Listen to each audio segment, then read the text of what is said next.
ടെലിവിഷനിലായിരിക്കുന്ന എല്ലാ ദൈവമക്കൾക്കും വിലപ്പെട്ട കർത്തൃദാസന്മാർക്കും നാമത്തിൽ സ്നേഹം വന്ദനത്തെ അറിയിക്കുന്നു.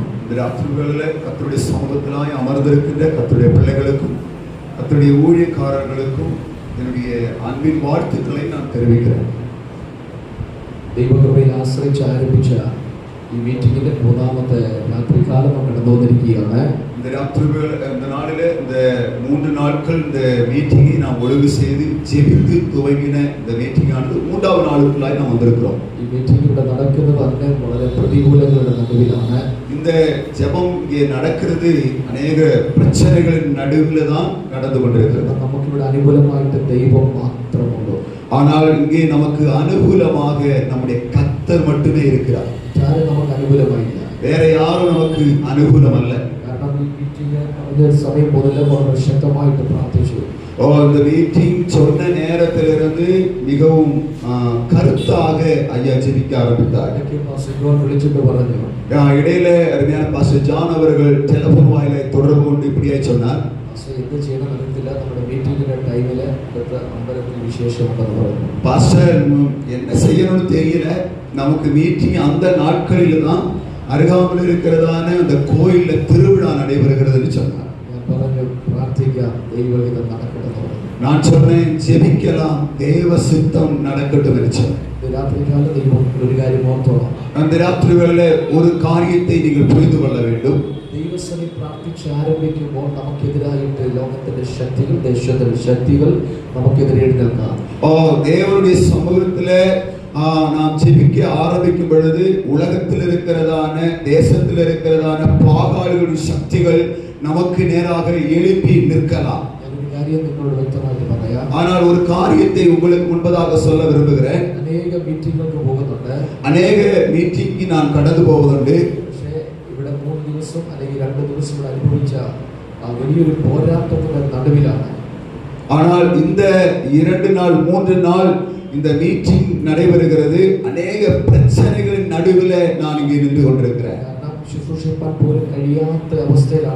ஆனால் ஊழியத்தை சரியாக விடுதலையோடு கூட செய்ய முடியாத நிலைமையில நின்று கொண்டிருக்கிறோம்.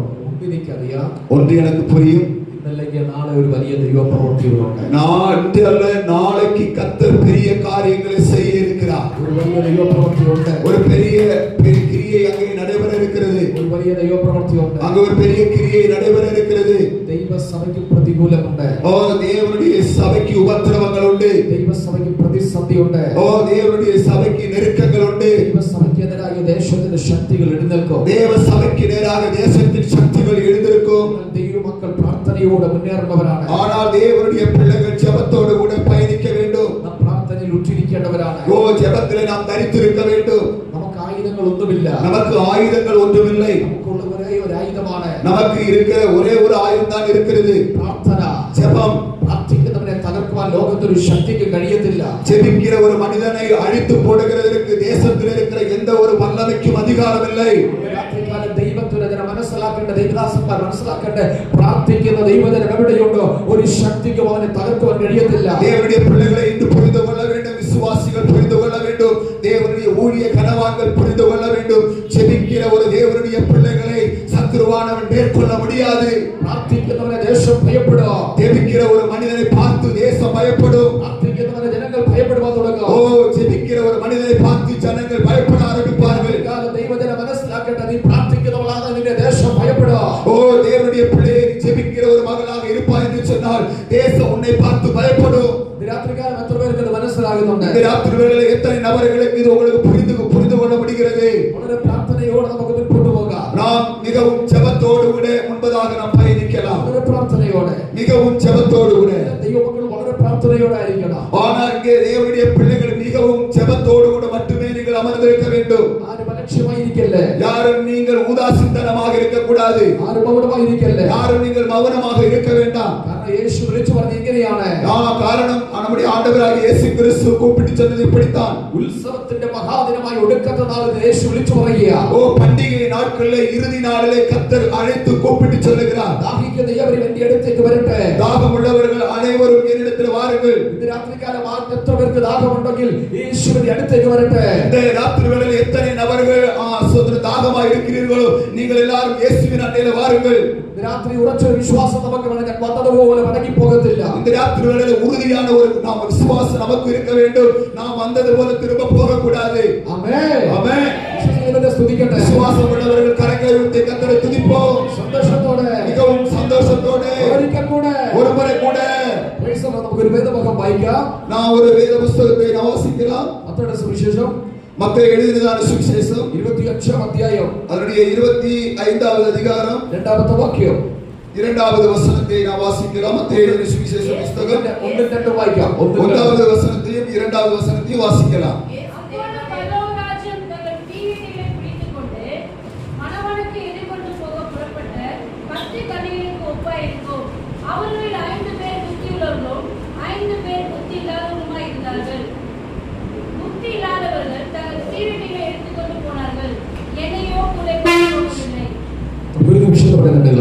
நாம் ஒரு நிமிடம் கண்களை மூடி ஜெபிக்கலாம். எல்லாருடைய கண்கள், சிறு பிள்ளைகள், வாலிப பிள்ளைகள், பெரியவர்கள் அனைவரும் கண்களை மூடி நம்ம ஜெபிக்க போறோம். யார் வேடிக்கை பார்க்க வேண்டாம். எல்லாருடைய கண்களை மூடுவோம். ஓ கொஞ்ச நேரம் நம்முடைய வாய்களை திறந்து கர்த்தரை துதிக்க ஆரம்பிப்போம். ஓ கர்த்தரை துதிக்க ஆரம்பிப்போம். ஓ உங்களுடைய துதிகள் உயரட்டும், இன்னும் உயரட்டும். ஆலயமானது நிரம்பி அந்த சத்தம் தொனிக்கப்படட்டும். ஓ எல்லாவருமாக கர்த்தரை துதிக்க ஆரம்பிக்கலாம். ஹalleluya. ஒரு புதிய மனசோடு, ஹalleluya, ஒரு புதிய மனசோடு கர்த்தரை துதிப்போம். ஹalleluya. ஷாதரி கரபல பதிரலப எல்லாரும் துதிப்போமா. கொஞ்ச நேரம் கர்த்தரை துதிப்போமா. ஹalleluya. கர்த்தரை துதியுங்கள். அவர் நல்லவர், அவர் நல்லவர், அவர் நல்லவர், அவர் நல்லவர், அவர் நல்லவர். இந்த ராத்திரி வேளையிலே நம்ம எல்லாருடைய வாய்களை திறக்கப்படட்டும். ஓ ஹalleluya. உன் வாய் விரிவாய் திறே, அதை நன்மையால் நிரப்புவேன் என்று சொல்லுகிறாரே. ஓ வீரலா பாரி மானா பாரா பாலா ஷங்குரி பாரா பாலா ஷௌரன பௌஷா வச்சன பௌஷா நிகாரா பாலா ஈரலா பாரி மானா பாரா பாலா. ஓ கர்த்தருடைய பிள்ளைகளே வாய்களை திறந்து கர்த்தரை துதிப்போம். ஸ்தோத்திரம். துதிக்கப்படுது தடைகள் உடைகிறது, துதிக்கப்படுது எரிய கோட்டைகள் உடைந்து மாறுகிறது, துதிக்கப்படுது கர்த்தர் இந்த இடத்துல இறங்கி வந்திருக்கிறார். ஆமென். ஹalleluya, ஹalleluya, ஹalleluya, ஹalleluya, ஹalleluya, ஹalleluya, ஹalleluya, ஹalleluya. இயேசு கிறிஸ்துவின் இரத்தத்தால் ஜெயம் ஜெயம் ஜெயம் ஜெயம் ஜெயம் ஜெயம் ஜெயம் ஜெயம் ஜெயம். ஆமென், ஆமென், ஆமென், ஆமென், ஆமென், ஆமென், ஆமென், ஆமென். Praise the Lord. സർവശക്തനായ ഞങ്ങളുടെ നല്ല ദൈവമേ, பரலோகத்து தேவனாகிய நல்ல கர்த்தாவே, ஆசீர்வதிக்கப்பட்டதான இந்த நல்ல இரவு வேளைக்காக உமக்கு ஸ்தோத்திரங்களை ஏறெடுக்கிறோம். இந்த ராத்திரி வேளையிலே நாங்கள் உம்முடைய பாதத்திலே நாங்கள் வந்து கிடக்கிறோம். ஆண்டவரே, உம்முடைய ஆவியினாலே எங்களோடு பேசும். ஓ உம்முடைய வல்லமை எங்களிடத்திலே ஆண்டவரே கிரியை செய்வதாக. ஆண்டவரே, வேதனையோடு கூட வந்தவர்கள் இருக்கிறார்கள். சங்கடத்தோடு மிகவும் கவலையோடு கூட வந்தவர்கள் இருக்கிறார்கள். துக்கத்தோடு கூட வந்தவர்கள் இருக்கிறார்கள். மிகவும் நெருக்கத்தில் வந்தவர்கள் இருக்கிறார்கள். பாரத்தோடு வந்தவருண்டு, கடன் பிரச்சனையில வந்தவர்கள் இருக்கிறார்கள். ரோகத்தால் வந்தவருண்டு, வியாதியால் வந்தவர்கள் இருக்கிறார்கள். தேவனுடைய ஜனங்கள் ஸ்தோத்திரம். ஓ ஜனங்களை விடுவிப்பீராக. ஒரு தெய்வ பிரவர்த்தன மகத்தால ராத்திரி நடக்கட்டும். ஆண்டவரே, இந்த இரவு வேளையிலே ஸ்தோத்திரம், ஒரு விடுதலை இந்த இரவிலே உண்டாகட்டும். நீவாத்மாவோடு சம்சாரிக்குமாறு. ஓ தேவனுடைய வார்த்தையால் எங்களோடு பேசும். பரிசுத்தாத்மா விடவிடுமாறு. பரிசுத்த ஆவியானவர் எங்கள் நடுவில் அசைவாடு. வல்லமையின் உறவையோடு உறக்குமாறு. ஆண்டவரே ஸ்தோத்திரம். அந்த ஊற்றானது ஜனங்கள் நடுவில் ஊற்றப்படுவதாக. ஆராதனைக்கு சுசுஷனிதே நல்ல தோஷத்தின் போரிடவே இயேசுவின் நாமத்தில் இந்த ராத்திரி நாங்கள் சாசித்து ஜெயமடைகிறோம். ஆராதனைக்கு ஆண்டவருடைய வார்த்தையை விதைக்கிறதற்கும் தடையா இருக்கிற தேசத்தின் வல்லமைகளை நாங்கள் இந்த ராத்திரிகளில் கட்டி ஜெபிக்கிறோம். ദൈവാലയത്തിന് ചുറ്റും ദൈവ ദൂതന്മാരെ കൽപ്പിക്കുന്നു. ആണ്ടവരെ ദേവാലയത്തെ ചുറ്റിലുമായി ഉമ്മുடைய ദൂതരെ കൊണ്ട് ആണ്ടവരെ നിലനിർത്തുവീരാക. രാത്രി ദൂത സഞ്ചയം ഇറങ്ങട്ടെ. ഓ ദേവ ദൂതர்கள் ഇറങ്ങുവാர்களாக. പ്രവൃത്തി വെളിപ്പെടട്ടെ. ഓ ദേവ തിട്ടങ്ങൾ വെളിപ്പെടട്ടെ. എല്ലാ എതിർപ്പുകൾ നീങ്ങി പോകട്ടെ. എല്ലാ എതിർപ്പുകൾ നീങ്ങുവதாக. യേശുവിന്റെ നാമത്തിൽ, യേശു ക്രിസ്തുവിൻ നാമത്തിൽ അങ്ങനെ ചെയ്തതിനായി സ്തോത്രം. നീ அப்படி செய்கிறதற்காக ஸ்தோத்திரம். യേശുവിൻ നാമത്തിൽ തന്നെ. യേശു கிறிஸ்துவின் நாமத்தில் பிதாவே ஆமென். ஆமென். നമ്മുടെ കരം ഉയർത്തി ദൈവത്തെ സ്തുതിക്കാം. நம்முடைய கரத்தை வானத்துக்கு நேராக உயர்த்தி கர்த்தரை துதிப்போமா? ஸ்தோத்திரம். സന്തോഷത്തോടെ மிகவும் சந்தோஷத்தோடு சொல்லுவோம். அல்லேலூயா. Praise the Lord. Praise the Lord. ദൈവനാമം മഹത്വപ്പെടട്ടെ. தேவனுடைய நாமம் மகிமை அடையட்டும். അനുഗ്രഹിക്കപ്പെട്ടതായ നല്ല നിമിഷത്തിനായി ഞാൻ ദൈവത്തെ സ്തുതിക്കുന്നു. ஆசீர்வதிக்கப்பட்ட இந்த நல்ல நிமிடத்திற்காக நான் தேவனை துதிக்கிறேன். മീറ്റിംഗിന്റെ മൂന്നാമത്തെ രാത്രി നാം കടന്നു വന്നിരിക്കുകയാണ്. இந்த மீட்டிங்க்கு மூன்றாவது தினத்திற்கு இந்த இரவில் நாம் வந்திருக்கிறோம். ഇന്ന് രാത്രി ദൈവത്തിന്റെ പരിശുദ്ധാത്മാവ് നമ്മോട് ഇടപെടുവാൻ എല്ലാ ദൈവമക്കളും വളരെ പ്രാർത്ഥനയോടായിരിക്കണം. இந்த ராத்திரி வேளையிலே பரிசுத்த ஆவியானவர் நமது நடுவில் அசைவாடும்படியாக எல்லா கர்த்தருடைய பிள்ளைகளும் ஜெபசிந்தியோடு கூட இருக்க வேண்டும். നിങ്ങളുടെ പ്രാർത്ഥന എനിക്ക് സപ്പോർട്ട് ആയിരിക്കണം. നിങ്ങൾക്ക് உங்களுடைய ஜெபம் நீங்கள் அமர்ந்திருக்கிற இடத்துல உங்களுடைய ஜெபம் எங்களுக்கு பலனாக இருக்க வேண்டும். കാരണം ആത്മാവിന്റെ ഒരു ശുശ്രൂഷയാണ് നമ്മുടെ മധ്യത്തിൽ വെളിപ്പെടേണ്ടത്. ஆனால் சுதரம் ஆவியில உள்ள இருக்கிற அந்த ஊழியம் இன்றைக்கு வெளிப்பட வேண்டும். ബുദ്ധിയുടെ അല്ല, புத்தியோடு கூட ബുദ്ധിയുടേതല്ല, புத்தியோ நம்முடைய சுயபுத்தி அல்ல, ആത്മാവിന്റെ ഒരു ശുശ്രൂഷ ஆவியில இருக்கிறதான அந்த ஊழியம் வெளிப்பட வேண்டும். രാത്രി വളരെ പ്രാർത്ഥനയോടായിരിക്കുമ്പോൾ இந்த ராத்திரி வேளையில மிகவும் ஜெபத்தோடு கூட இருக்கும் பொழுது നാം വായിച്ച വാക്യം എങ്ങനെയാണ്? நாம் வாசித்த வேத பகுதி இப்படி രണ്ട് കൂട്ടരെയാണ് അവിടെ കാണിക്കുന്നത്. அங்கே இரண்டு கூட்டத்தை பார்க்க முடியும். ഒന്ന് ബുദ്ധിയുള്ള കന്യകമാർ, ஒன்று புத்தியுள்ள கன்னிகைகள், രണ്ട് ബുദ്ധിയില്ലാത്ത കന്യകമാർ. இரண்டாவது புத்தி இல்லாத கன்னிகைகள். പക്ഷെ രണ്ടിനും പേരൊന്നാണ് പറയുന്നത്. ஆனால் இரண்டுக்கும் பேர் ஒன்றுதான் சொல்லுகிறது, കന്യകമാർ. கன்னிகைகள் என்று சொல்லப்படுகிறது. ഇങ്ങനെയാണ് அங்கே எழுதியிருக்கிறது இப்படியா, സ്വർഗ്ഗരാജ്യ മണവാളനെ എതിരേൽപ്പാൻ വിളക്കെടുത്തുകൊണ്ട് പുറപ്പെട്ട 10 കന്യകമാരോട് സദൃശമാകുന്നു. அங்கே இப்படி சொல்லுகிறது, அப்பொழுது பரலோக ராஜ்யம் தங்கள் தீவெட்டிகளை பிடித்துக் கொண்டு மணவாளனுக்கு எதிர்கொண்டு போக புறப்பட்டு 10 கன்னிகைகளுக்கு ஒப்பாய் இருக்கும். അഞ്ചു പേർക്ക് ബുദ്ധിയുണ്ട്. இரண்டாவது அங்கே சொல்லுகிறது, 5 நபர்கள் புத்தியுள்ளவர்கள். 5 പേർക്ക് ബുദ്ധിയില്ല. 5 நபர்கள் புத்தி இல்லாதவர்கள். ശ്രദ്ധിക്കുക, கவனிங்கள். പറയുമ്പോൾ കന്യകമാരാണ്. அங்கே சொல்லப்படுது கன்னிகைகள் என்று சொல்லப்பட்டிருக்கிறது. ഒരുക്കപ്പെട്ടവരാണ്, ஆயத்தப்படுத்தப்பட்டவர்கள் என்று சொல்லப்படுகிறது. വേണ്ടി ഒരുങ്ങി നിൽക്കുകയാണ്. மணவாளனுக்காக ஆயத்தமாய் இருக்கிறார்கள். മണവാളന്റെ വരവിന് വേണ്ടി കാത്തു നിൽക്കുകയാണ്. மணவாளனுடைய வருகைக்காய் காத்திருக்கிறார்கள். പക്ഷേ എന്താണ് അവരുടെ പ്രത്യേകത? ஆனால் என்ன அவருடைய எதிர்பார்ப்பு? ചിലർക്ക് ബുദ്ധിയുണ്ട്, 5 நபர்களுக்கு புத்தி இருக்கிறது, ചിലർക്ക് ബുദ്ധിയില്ല. 5 நபர்களுக்கு புத்தி இல்லை. ഇന്ന് രാത്രികാലം ഞാൻ നിങ്ങൾ ഏതോ പട്ടികപ്പെടുന്നതാണ്. நீங்கள் நானும் ஏதோ ஒரு ஸ்தோத்திரம் பட்டி, அதாவது ഏത് നിലയിലാണ് ഇരിക്കുന്നത്? எந்த நிலையில நாம் இருக்கிறோம்? ബുദ്ധിയുള്ളവരായിട്ടാണോ, புத்தியுள்ளவர்களாகவா, ബുദ്ധിയില്ലാത്തവരായിട്ടാണോ? புத்தி இல்லாதவர்களாக இருக்கிறோமா? ഇന്നും സഭകളിലും ഉണ്ട് ഇത് തന്നെ. இன்றைக்கும் திருச்சபைகளிலே இருக்கிறது ഇല്ലേ? அப்படித்தானே? அப்படித்தானே? ഉണ്ടോ? அப்படி இருக்கா? எஸ், அவன் சொல்லுவோம். ബുദ്ധിയുള്ളവരുണ്ട്, புத்தி உள்ளவர்கள் இருக்கிறார்கள், ബുദ്ധിയില്ലാത്തവരുണ്ട്. புத்தி இல்லாதவர்களும் இருக்கிறார்கள். എത്ര പറഞ്ഞാലും കേൾക്കത്തില്ല, எவ்வளவு சொன்னாலும் அந்த ஜனங்கள் கேட்க மாட்டாங்க. എത്ര ഉപദേശിച്ചാലും കേൾക്കത്തില്ല. எவ்வளவு உபதேசமான வார்த்தைகளை சொன்னாலும் அவங்க கேட்க மாட்டாங்க. ഒരു പാസ്റ്റർ പറഞ്ഞു മടുത്തു. இந்த போதகர் சொல்லி சொல்லி சொல்லி சொல்லி சொல்லி அவர் வெறுத்துட்டார். ശ്രദ്ധിക്കണം, അവര് ചിന്തിക്കും എനിക്കെന്തോ ബുദ്ധി ജ്ഞാനം ഉണ്ടെന്നാണ്. அவங்க என்ன நினைக்கிறாங்கன்னா, எனக்கு புத்தி அதிகமா இருக்குன்னு நினைக்கிறாங்க. രാത്രി ശ്രദ്ധിക്കണം, இந்த ராத்திரி வேளையில கவனிக்க வேண்டும். ദൈവത്തിന്റെ മണവാട്ടിയാണെങ്കിൽ, ക്രിസ്തുവിന്റെ മണവാട്ടിയായിട്ട് ഒരുങ്ങി നിൽക്കുന്നവരാണെങ്കിൽ, நாம் தேவனுடைய பிள்ளைகளாக கிறிஸ்துவின் மணவாட்டியாக நாம் ஆயத்தமாய் இருக்கிறவர்களாய் இருப்போம் என்று சொன்னால், ഒരു കാര്യത്തിൽ രാത്രി ശ്രദ്ധിക്കണം. இந்த ராத்திரி வேளையில ஒரு காரியத்தை நீங்கள் புரிந்து கொள்ள வேண்டும். നമുക്കൊരു വിശുദ്ധി ആവശ്യം, நமக்கு ஒரு பரிசுத்தம் தேவை. വിശുദ്ധി ആവശ്യം, நமக்கு ஒரு பரிசுத்தம் தேவை. ദൈവമക്കളാൽ നമുക്കൊരു വിശുദ്ധി വേണം. தேவனுடைய பிள்ளைகளாய் இருக்கிற நமக்கு ஒரு பரிசுத்தம் தேவை. വേണോ? வேணுமா வேண்டாமா? ബൈബിളിൽ എഴുതിയിരിക്കുന്നതല്ല, അത് ജീവിതത്തിൽ വേണം. வேத புத்தகத்தில் எழுதப்பட்டவைகளுக்காக அல்ல, நம்முடைய வாழ்க்கையில அந்த பரிசுத்தம் தேவை. വിശ്വാസ ജീവിതത്തിൽ വിശുദ്ധി വേണം. விசுவாச வாழ்க்கையில பரிசுத்தம் தேவை. അനേകർ എടുത്തു നോക്കിയാൽ വിശുദ്ധി ജീവിതമില്ല. இன்னைக்கு அநேக நபர்களை நாம் எடுத்துக்கொண்டோம் என்று சொன்னால் அநேகருடைய வாழ்க்கையில பரிசுத்தம் இல்லை. രക്ഷിക്കപ്പെട്ടത് മാത്രമല്ല, ரட்சிக்கப்பட்டிருக்க மட்டும் தான் இருக்கிறது, സ്നാനപ്പെട്ടത് മാത്രമേ ഉള്ളൂ, ஞானஸ்நானம் எடுத்திருக்கிறார்கள், പക്ഷേ വിശുദ്ധ ജീവിതമില്ല. ஆனால் பரிசுத்த வாழ்க்கை இல்லை. വേഗത്തിൽ മുൻപോട്ട് പോകട്ടെ, சீக்கிரமாக முன்பதாக கடந்து போவோம். ബുദ്ധിയുള്ളവരുടെ വിളക്കിൽ എണ്ണയുണ്ട്. புத்தியுள்ளவருடைய அந்த ஸ்தோத்திர விளக்கில தீபத்தில எண்ணெய் இருக்கிறது. ഒരു കാര്യം മനസ്സിലാക്കണം, വിളക്കാണെങ്കിൽ എണ്ണ വേണം. ദീപം ഇരുந்துச்சுன்னு சொன்னா நிச்சயமா எண்ணெய் வேணும்.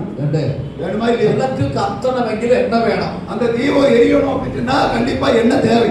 இப்போ அதே புறப்பாடு புத்தகம் 27ஆம் அத்தியாயம் 20ஆம் வாக்கியம் இங்கேയാണ് വായിക്കുന്നത്. ஆதியாகம புத்தகம் 20:27 இப்படி வாசிக்கிறோம். புத்தகம் வாയിച്ചാട്ടെ. 27:20.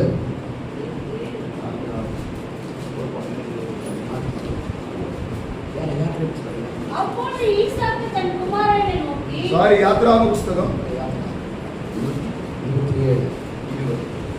27:20. குத்துவிளக்கு எப்பொழுதும் எரிந்து கொண்டிருக்கும்படி இடித்து பிழிந்த தெளிவான ஒலிவ எண்ணெயை முன்னெடுத்து கொண்டு வரும்படி இஸ்ரவேல் புத்திரருக்கு கட்டளையிடுவாயாக. கீழே வாசிங்க. ஆசாரிப்பு கூடாரத்தில் சாட்சி ஆசரிப்பு கூடாரத்தில் சாட்சி சந்நிதிக்கு முன்னிருக்கும் இறைச்சிலைக்கு வெளிப்புறமாக ஆரோனும் அவன் குமாரரும் சாயங்காலம் தொடங்கி விடியற்காலம் மட்டும் கர்த்தருடைய சன்னிதானத்தில் அந்த விளக்கை எரிய வைக்க கடவர்கள். இது இஸ்ரவேல் புத்திரருக்கு தலைமுறை தலைமுறையாக நித்திய கட்டளையா இருக்க கடவுது. ஆமென். போதும். விளக்கு நிரந்தரம் கத்திக் கொண்டிருக்கணும். குத்து விளக்கு எப்பொழுதுமே எரிந்து கொண்டிருக்க வேண்டும். எரியணுமா இல்லையா? നമ്മുടെ വിളക്കൊക്കെ എപ്പോഴാണ് കത്തുന്നത്? நம்முடைய குத்து விளக்குல எப்போ எரியும்? ഞായറാഴ്ച മാത്രമേ ഉള്ളൂ. ஞாயிற்றுக்கிழமை மட்டும் எரிச்சா போதுமா? എപ്പോഴൊക്കെയാണ് കത്തുന്നത്? எப்போதெல்லாம் எரிய வேண்டும்? മാസത്തിലെ 3 ദിവസം ഉപവാസം നടക്കുമ്പോഴാണ് ആ വിളക്ക് കത്തുന്നത്. மாதத்தில் 3 தினங்கள் உபவாச ஜெபம் நடக்கும் பொழுது மட்டும் அந்த தீபம் எரிஞ்சா போதுமா? പറഞ്ഞാട്ടെ. சொல்லுங்க. எப்பொழுதுமே எரிய வேண்டும். നമ്മുടെ ഭാഷ പറഞ്ഞ 24 മണിക്കൂറും ഈ വിളക്ക് കത്തിക്കൊണ്ടിരിക്കണം. நம்முடைய வார்த்தையை சொல்லுவோம் என்று சொன்னால் 24 மணி நேரமும் இந்த தீபம் எரிந்து கொண்டே இருக்க வேண்டும். എന്റെയും നിങ്ങളുടെയും വിളക്കിൽ എണ്ണ ഉണ്ടായിരിക്കണം. ஆனால் உங்களுடைய என்னுடைய தீபத்திலே எண்ணெய் இருக்க வேண்டும். ദൈവവചനം വായിക്കുമ്പോൾ എന്താണ് പറയുന്നത്? വിളക്ക് നിരന്തരം കത്തണമെന്നാ. தேவனுடைய வசனத்தை வாசித்த பொழுது அங்க என்ன சொல்லுகிறது? அந்த தீபமானது தொடர்ந்து எரிந்து கொண்டே இருக்க வேண்டும். നിരന്തരം കത്തണം. தொடர்ந்து எரிந்து கொண்டிருக்க வேண்டும். எத்தனை நபர்களுக்கு நான் சொன்னது உங்களுக்கு புரிகிறது? கர்த்தாவினை அறிஞ்சவராണ്, நாம் கர்த்தரை தெரிந்து கொண்டவர்கள், கர்த்தாவிന്റെ സാക്ഷികളാണ്, நாம் கர்த்தருடைய சாட்சிகள். പക്ഷേ നമ്മുടെ വിളക്ക് കത്തുന്നുണ്ടോ? ஆனால் நம்முடைய தீபம் எரிகிறதா? നമ്മുടെ അകത്ത് ദൈവത്തിന്റെ പരിശുദ്ധാത്മാവുണ്ടോ? நமக்குள்ளாக பரிசுத்த ஆவியானவர் அசைவாடுகிறாரா? എണ്ണ എന്തിനെ കാണിക്കുന്നു അറിയാമോ? எண்ணெய் எதை காண்பிக்கிறது தெரியுமா? ആത്മാവിനെ കാണിക്കുന്നു. பரிசுத்த ஆவியை காண்பிக்கிறது. ഇന്ന് രാത്രി ദൈവമക്കളെ നമ്മുടെ അകത്ത് പരിശുദ്ധാത്മാവുണ്ടോ? அப்படியானால் இந்த ராத்திரிகளிலே நமக்குள்ளாக பரிசுத்த ஆவியானவர் இருக்கிறாரா? ക്രിസ്തുവിന്റെ വരവിന് വേണ്ടി എടുക്കപ്പെടാൻ വേണ്ടി കാത്തിരിക്കുന്ന മണവാട്ടിയാണെങ്കിൽ നിന്റെ അകത്ത് എണ്ണയുണ്ടോ? கிறிஸ்துவின் வருகை இருக்கிற நாட்களிலே மணவாட்டியாய் எடுத்துக் கொள்ளப்படுகிறதற்கு நீங்கள் நானும் உங்களுக்குள்ளே அந்த பரிசுத்த ஆவியானவருடைய எண்ணெய் இருக்கிறதா? മലയാളത്തിൽ ഒരു പാട്ടുണ്ട്. மலையாளத்தில் இப்படி ஒரு பாடல் இருக்கிறது. എണ്ണയുണ്ടോ നിൻവിളക്കിൽ നീ ഒരുങ്ങിയിട്ടുണ്ടോ? எண்ணெய் இருக்கிறதா? அந்த இடத்திலே நீர் ஆயத்தப்படுத்தப்பட்டு இருக்கிறீரா? എണ്ണ നിന്റെ വിളക്കിൽ ഉണ്ടെങ്കിൽ മാത്രമേ നിനക്ക് ഒരുങ്ങുവാൻ കഴിയത്തുള്ളൂ. அப்படி எண்ணெய் இருந்தால் மட்டுமே நீ ஆயத்தமாய் இருக்க முடியும். അങ്ങനെയെങ്കിൽ ഇന്ന് രാത്രി നമ്മളെ തന്നെ പരിശോധിച്ച് നോക്കണം, അകത്തുണ്ടോ? அப்படியானால் இந்த ராத்திரிகளிலே நம்மை நாமே நிதானித்து அறிய வேண்டும். அந்த விளக்கிலே நமக்குள்ளாக எண்ணெய் இருக்கிறதா? നമ്മെ തുറന്ന് പരിശോധിച്ച് നോക്കണം. நாம் நம்மையாகவே சோதித்து பார்க்க வேண்டும். നമ്മൾ ഇത്രയും വർഷം വിശ്വാസത്തിൽ വന്നിട്ട് നമ്മുടെ അകത്ത് എണ്ണയുണ്ടോ എന്ന് നോക്കണം. இத்தனை ஆண்டுகளாக நாம் விசுவாசத்தில் இருக்கிறோம். நமக்குள்ளாக அந்த பரிசுத்த ஆவியானவருடைய எண்ணெய் இருக்கிறதா என்று சோதித்து பார்க்க வேண்டும். എത്ര പേര് ഞാൻ പറയുന്നത് മനസ്സിലാവും? எத்தனை நபர்களுக்கு நான் சொல்லுகிறது உங்களுக்கு புரிகிறது? എന്റെ ഭാഷയല്ല പറഞ്ഞത്. நான் என்னுடைய பேச்சோடு நான் பேசல. ദൈവവചനത്തിൽ അങ്ങനെയാണ് പഠിപ്പിക്കുന്നത്. வேத வசனத்திலே நம்மளை படிப்பிக்கிறது அப்படித்தான். ஆமென். വിളക്കിൽ എന്ത് വേണം? அப்போ விளக்குல என்ன தேவை? தீபத்துல என்ன தேவை? எண்ணெய் தேவை. പ്രിയ സഹോദര സഹോദരി, നിന്റെ വിളക്കിൽ എണ്ണയുണ്ടോ എന്ന് ഇന്ന് പകൽ രാത്രി ഒന്ന് പരിശോധിക്കണം. தேவனுடைய சகோதரரே சகோதரிகளே, இன்றைக்கு பரிசோதனை செய்து பார்க்க வேண்டும். உங்களுக்குள்ளாக அந்த எண்ணெய் இருக்கிறதா என்று. ആമേൻ. ஆமென். അപ്പൊ എണ്ണ വേണ്ടേ? அப்ப என்ன வேண்டாமா? അപ്പൊ നമ്മൾ ക്രിസ്തുവിന്റെ മണവാട്ടിയാണെങ്കിൽ എണ്ണ വേണം. நீங்கள் நானும் கிறிஸ்துவின் மணவாட்டிகள் என்று சொன்னால் நிச்சயமாக எண்ணெய் தேவை. ஆமென். நல்லா சொல்லுங்க. ஆமென். ഞാൻ ഒരിക്കലേ ഒരു മീറ്റിംഗിൽ ചെന്നപ്പോ, நான் ஒரு முறை ஒரு மீட்டிங் கடந்து போயிருந்த பொழுது, மீட்டிங் കഴിഞ്ഞപ്പോൾ ഒരു സഭയിൽ പ്രാർത്ഥിക്കാൻ വന്നു. மீட்டிங் நிறைவு செய்த பிறகு நான் திருச்சபையில ஜெபிக்க போனேன். ஒரு சகோதரி ஜெபிக்க முன் வந்தார்கள். പ്രാർത്ഥിക്കാൻ വേണ്ടി കൈവച്ചപ്പോ ஜெபிக்கிறதற்காக கரம் வைத்த பொழுது ഈ സഹോദരി ഇങ്ങനെ ആടാൻ തുടങ്ങി. அந்த சகோதரி ஆட ஆரம்பித்தார்கள். പാസ്റ്റർ ചോദിക്കുക, இந்த பாஸ்டர் கேட்டாரு, പാസ്റ്റർ ഇങ്ങനെയൊക്കെ ഉണ്ടോ? பாஸ்டர் இப்படி எல்லாம் இருக்குதா? ഇങ്ങനെയൊക്കെ വിശ്വാസം ഉണ്ടോ? இப்படி எல்லாம் விசுவாசம் இருக்குமா?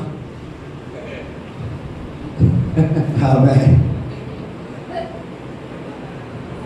ഞാൻ പറഞ്ഞ എത്ര പേർക്ക് മനസ്സിലായി? நான் சொன்னது எத்தனை பேருக்கு புரிந்தது? ഇന്ന് ഇത് അറിയാത്ത ആൾക്കാർ ഉണ്ട് കേട്ടോ. இன்னும் இதை குறித்து தெரியாதவர்கள் நிறைய பேர் இருக்கிறாங்க. ஆமென்.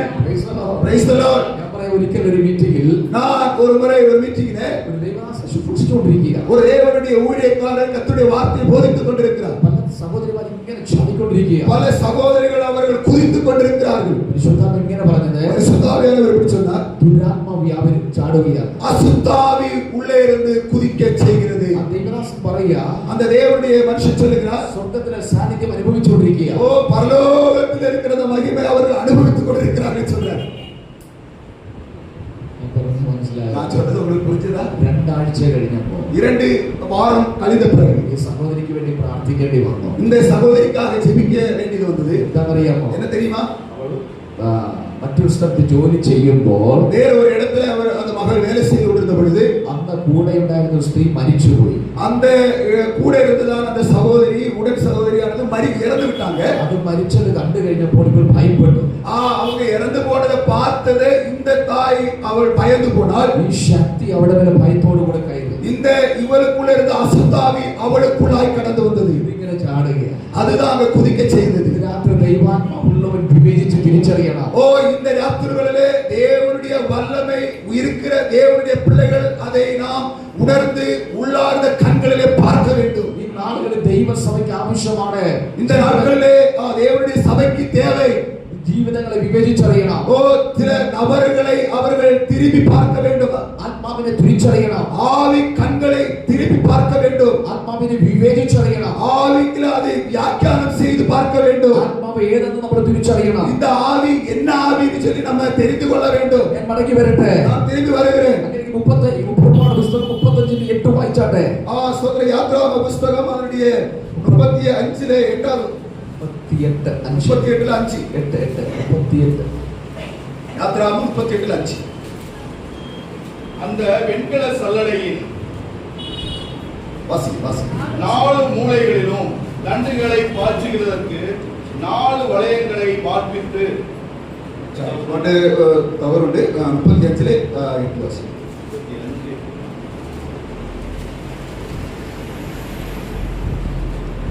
விளக்கு எண்ணெயும் அபிஷேக தைலத்துக்கு பரிமள வர்க்கங்களும் தூபத்துக்கு சுகந்த வர்க்கங்களும் போதும். மதி விளக்கில் എന്ത് വേണം? ഈ വിളക്കിൽ என்ன தேவை? எண்ணெய் தேவை.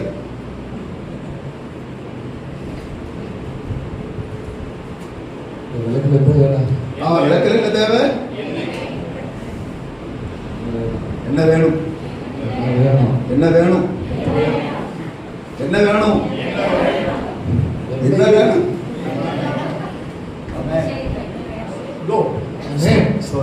രാത്രി നമുക്ക് എണ്ണയാണ് ആവശ്യം. இந்த ராத்திரி வேளையில நமக்கு எண்ணெய் தேவை. ഈ എണ്ണ ഇവിടുത്തെ മാർക്കറ്റിൽ കിട്ടത്തില്ല. இந்த எண்ணெய் ஸ்தோத்திரம் மார்க்கெட்ல கிடைக்காது. റീറ്റെയിൽ ഷോപ്പിൽ കിട്ടത്തില്ല. அங்கே அது ஷாப்பிங்ல கிடைக்காது. കിട്ടുന്ന ഒരൊറ്റ സ്ഥലമാണ്. ஆனால் கிடைக்கிற ஒரே ஒரு இடம் ദൈവസന്നിധിയിൽ മാത്രം. தேவ சமூகத்தில் மட்டுமே இந்த அபிஷேக எண்ணெய் கிடைக்கும். രാത്രി നമുക്ക് ആവശ്യം ഈ എണ്ണയാണ് വേണ്ടത്. இந்த ராத்திரி வேளையில நமக்கு தேவை இந்த எண்ணெய் தான் தேவை. വിളക്ക് പ്രകാശിക്കണമെങ്കിൽ, വിളക്ക് കത്തണമെങ്കിൽ എണ്ണ ആവശ്യമാണ്. விளக்கு பிரகாசமாய் இருக்க வேண்டும் என்று சொன்னால், விளக்கானது எரிய வேண்டும் என்று சொன்னால் இந்த எண்ணெய் நமக்கு தேவை. ദൈവവചനം ഇങ്ങനെയാണ് പറയുന്നത്. வேதவசனம் இப்படி சொல்லுகிறது, വിളക്ക് കത്തിച്ച് തണ്ടിന്മേൽ വെക്കണം. விளக்கை பத்த வைத்து தண்டுக்கு மேல வைக்கணும். விளக்கை கொளுத்தி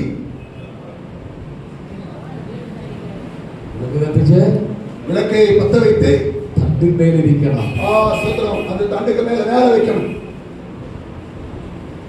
ஆமென். വിളക്ക് കത്തിച്ച് ആരും പറയും കീഴിൽ വെക്കാറില്ല. விளக்க பத்த வச்சு உள்ள மறைச்சு வைக்க மாட்டாங்க. വീട്ടിൽ വരുന്നവർക്ക് പ്രകാശം കാണാൻ കഴിയുമോ? வீட்டுக்கு வருகிறவர்களுக்கு அந்த வெளிச்சம் பார்க்க முடியுமா? അങ്ങനെയെങ്കിൽ നമ്മുടെ വിളക്ക് പ്രകാശിക്കണം. அப்படியானால் நம்முடைய விளக்கானது அது பிரகாசமுடையதாய் மாற வேண்டும். അങ്ങനെയെങ്കിൽ ഇവിടുത്തെ വിളക്കില്ലാത്ത എണ്ണയെ കുറിച്ച് പറയുന്നത് വ്യക്തമായിട്ട് പറയുന്നത് 10 കന്യകമാരെ വളരെ വ്യക്തമായിട്ട് പറയുന്നത് 5 പേരുടെ വിളക്കിൽ എണ്ണയുണ്ട്. ஆனால் இங்கே வேதத்திலே நாம் பார்க்க முடியும், ஆண்டவருடைய வார்த்தை தெளிவாக சொல்லப்படுகிறது. 5 நபர்களுடைய அந்த ஸ்தோத்திரம் இடத்துல அது எண்ணெய் இருந்தது என்று சொல்லப்பட்டிருக்கிறது. 5 பேர் புறപ്പെട്ടപ്പോൾ, ஆனால் அந்த 5 நபர்கள் அவர்கள் புறப்பட்ட பொழுது അവർ വിളക്കിനെ എണ്ണ കൂടി എടുത്തുകൊണ്ടാ പോരുന്നത്. 5 நபர்கள் அவர்கள் எண்ணெயை எடுத்துக்கொண்டு பயணிக்கிறார்கள். ശ്രദ്ധിച്ചു നോക്കി, கவனித்து பாருங்கள். വിളക്ക് എടുത്തിട്ടുണ്ടെങ്കിൽ നിന്റെ വിളക്കിലെ എണ്ണ കൂടി എടുത്തോളാം. ஸ்தோத்திரம் கவனித்துக் கொள்ள வேண்டும். நீங்கள் விளக்கு எடுத்தீர்கள் என்று சொன்னால் அதோடு கூட சேர்ந்து நீங்கள் எண்ணெயும் எடுத்துக்கொண்டு பயணிக்க வேண்டும். കത്തുന്ന വിളക്കിൽ എണ്ണ കുറഞ്ഞത് വരാം, പക്ഷേ ഈ കുറയുന്ന എണ്ണയ്ക്ക് പകരം നീ പാത്രത്തിൽ എണ്ണ കൊണ്ടുവന്നെങ്കിൽ മാത്രമേ ഇതിന്റെ അകത്ത് വീണ്ടും നിറയ്ക്കുവാൻ കഴിയത്തുള്ളൂ. எரிந்து கொண்டிருக்கிற அந்த விளக்கில தீபத்தில எண்ணெய் குறைந்து போயிருக்கலாம், குறைந்து கொண்டே இருக்கலாம். ஆனால் ஸ்தோத்திரம், நீயோ பாத்திரத்தில எண்ணெய் எடுத்துக்கொண்டே பயணிக்க வேண்டும். ஸ்தோத்திரம், ஸ்தோத்திரம். എണ്ണ കുറയാൻ സാധ്യതയുണ്ട്. எண்ணெய் குறைகிறதற்கு அது இருக்கிறது, காரணமா இருக்கிறது. വിളക്ക് കത്തുന്ന வாய்ப்புகள் இருக்கிறது. എണ്ണ കുറയാൻ സാധ്യതയുണ്ട്. எண்ணெய் குறைகிறதற்கு வாய்ப்பு இருக்கிறது. എന്നാൽ നിന്റെ പക്കൽ മറ്റ് പാത്രത്തിൽ നീ കോരി എടുത്തുകൊണ്ട് നീ ശേഖരിച്ചു കൊണ്ടുവരണം.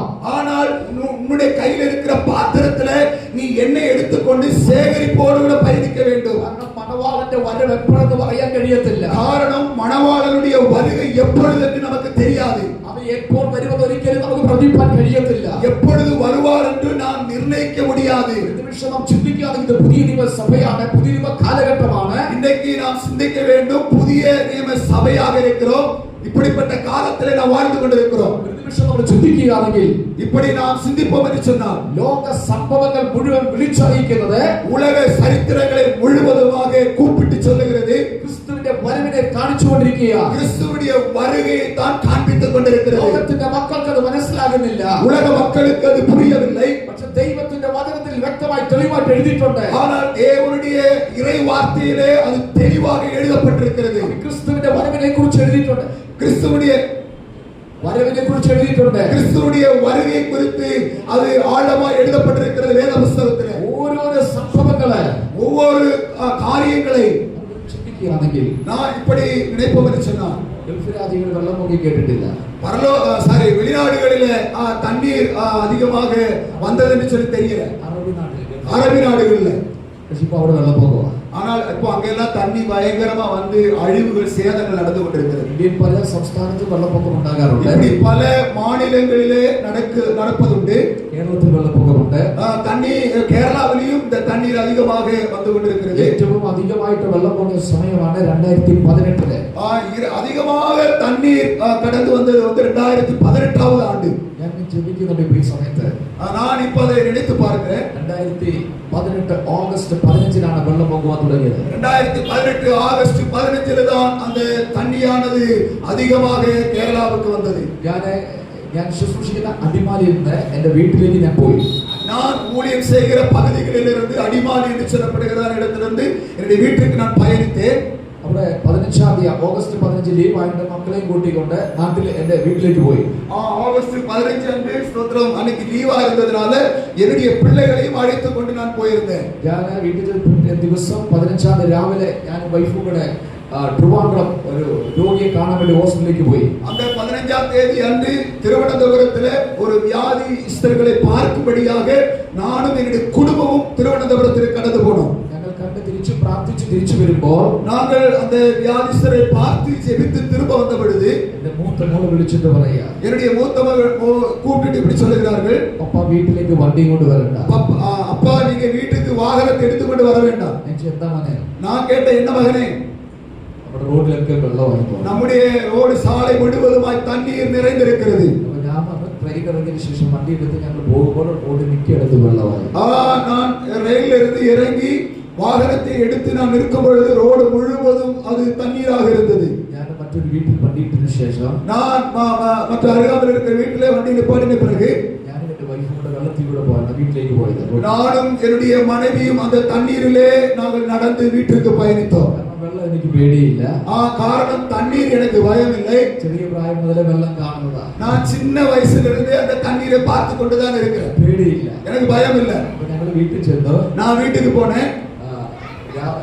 രാവിലെ ആയപ്പോൾ എന്റെ അമ്മ പറയുക, காலையில ஆன பொழுது என்னுடைய தாய் இப்படியா சொன்னாங்க, ഗ്യാസ് തീർന്നു പോയി. மகனே சிலிண்டர் காலியாகி போச்சு. നമ്മുടെ ഗ്യാസ് ഇന്നടത്തിന് കൊണ്ടുപോയി എടുത്തോണ്ട് വരാൻ പറഞ്ഞു. நம்முடைய சிலிண்டர் வந்து இந்த இடத்துல கொஞ்சம் தூரமான இடத்துல இருக்குது, நீங்க எடுத்து வர முடியுமான்னு கேட்டாங்க. അപ്പോൾ ഞാൻ വെള്ളത്തിൽ കൂടെ തന്നെയാ പോകുന്നത്. நான் அந்த தண்ணீரிலே தான் நான் நடந்து போய் போனேன். ഞാൻ പോകുമ്പോൾ വീടിന്റെ കാർ പോർച്ചിന്റെ അടുത്ത് വെള്ളം നിൽക്കുക. நான் போகிற அந்த இடம் வரைக்கும் பார்த்தீங்கன்னு சொன்னா போர்ச்சுக்கல் வரைக்கும் தண்ணி இருக்கிறது. ഞാൻ തിരിച്ചു വരുമ്പോൾ വീട്ടിനകത്ത് വെള്ളം കയറി. நான் ஸ்தோத்திரம் திருப்பி சிலிண்டர் எடுத்துட்டு வரும்பொழுது வீட்டுக்குள்ள தண்ணி வந்துருச்சு. പെട്ടെന്ന് ഞാൻ പറഞ്ഞു, நான் உடனே சொன்னேன், അകത്ത് നിൽക്കണ്ട, നമുക്ക് ഉള്ളതൊക്കെ എടുക്കാവുന്നൊക്കെ എടുത്ത് മുകളിലത്തെ മുറിയിലേക്ക് മാറ്റാവുന്നു. நான் உடனே சொன்னேன், ஸ்தோத்திரம் இந்த கீழ்த்தட்டில் நம்ம இருக்க வேண்டாம், எடுக்க வேண்டிய பொருட்களை எல்லாம் எடுத்துக்கிட்டு நம்ம இரண்டாவது மாடிக்கு நேரம் போயிடுவோம்னு சொன்னேன். കണ്ണ് അടച്ചു തുറക്കുമ്പോഴത്തേക്ക് വെള്ളം കയറിക്കൊണ്ടിരിക്കുക. கண்ணை மூடி துறக்க தண்ணி நம்பிக்கிட்டே இருக்குது முதல் மாடி.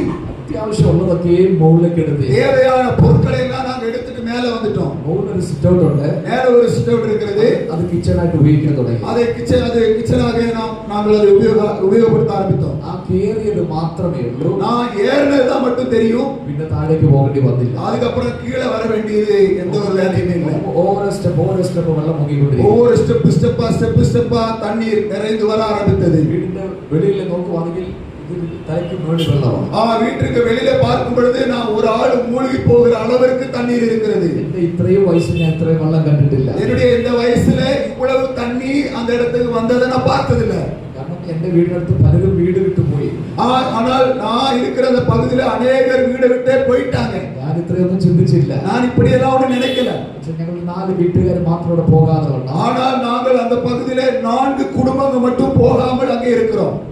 ഞാൻ അടുത്ത ദിവസം നോക്കുമ്പോ நான் மறுநாள் பார்த்த பொழுது വീട്ടിനകത്ത് വെള്ളം കയറിക്കൊണ്ടിരിക്കുന്നു. வீட்டுக்குள்ள தண்ணீர் ஏறிக்கொண்டிருக்கிறது. ആ ദിവസം ഞാൻ പ്രാർത്ഥിച്ചു, நான் தேவனுடைய சமூகத்தில் ஜெபித்தேன், ഇവിടെ കൊണ്ട് തീരുവാണോ? ஆண்டவரே இதோடு கூட முடிகிறதா? പുറത്തു പോകാൻ കഴിയത്തില്ല. நான் வெளியில போக முடியாதா? എന്ത് ചെയ്യാൻ അറിയത്തില്ല. ஆண்டவரே நான் என்ன செய்ய தெரியல.